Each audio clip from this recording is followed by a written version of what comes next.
ទម្លាប់គឺជាវាសនាតើគួរប្រកាន់ទម្លាប់យ៉ាងណាទើបមានវាសនាល្អដើម្បីជោគជ័យក្នុងជីវិតបុគ្គលក៏បីប្រកាន់នៅទម្លាប់ដូចខាងក្រោមទី1ត្រូវមានគោលដៅឲ្យបានច្បាស់លាស់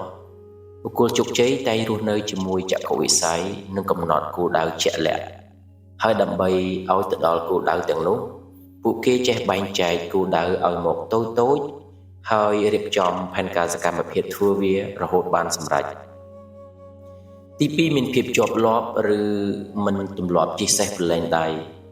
មនុស្សជោគជ័យមិនមែនចង់ធ្វើអីក៏ធ្វើចង់ឈប់ក៏ឈប់ងាយៗនោះទេពួកគេច្រើនធ្វើឲ្យទៅជាទម្លាប់ហើយធ្វើរហូតឲ្យចេញជាលទ្ធផលទី3ត្រូវបន្តរៀនសូត្រមនុស្សជោគជ័យរមែងរៀនជានិច្ចរៀនតាមរយៈការអានសៀវភៅ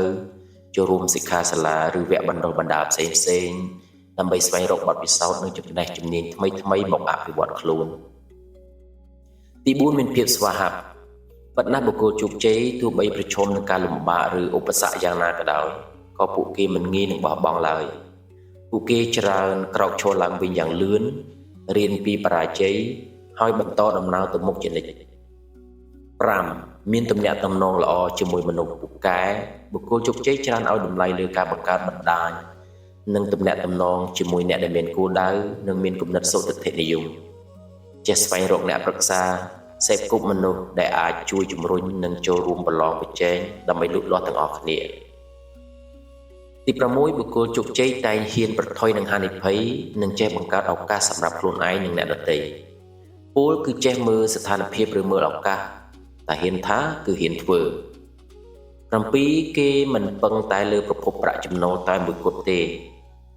មនុស្សជោគជ័យចេះស្វែងរកឱកាសក្នុងការបង្កើតប្រភពប្រាក់ចំណូលឲ្យបានច្រើនបើយោងតាមលោក Robert T. Kiyosaki ប្រភពប្រាក់ចំណូលមាន4គឺលុយបានមកពីប្រាក់ខែទី1ទី2អាជីវកម្មផ្ទាល់ខ្លួនទី3ក្រុមហ៊ុនឬក៏ធុរកិច្ចនិងទី4គឺលុយដែលចំណេញបានមកពីការវិនិយោគសរុបមកដើម្បីផ្លាស់ប្ដូរវាសនាឬអនាគតយើងឲ្យបានល្អប្រសើរជាងមុនគឺយើងត្រូវដូរទម្លាប់អាក្រក់ចេញ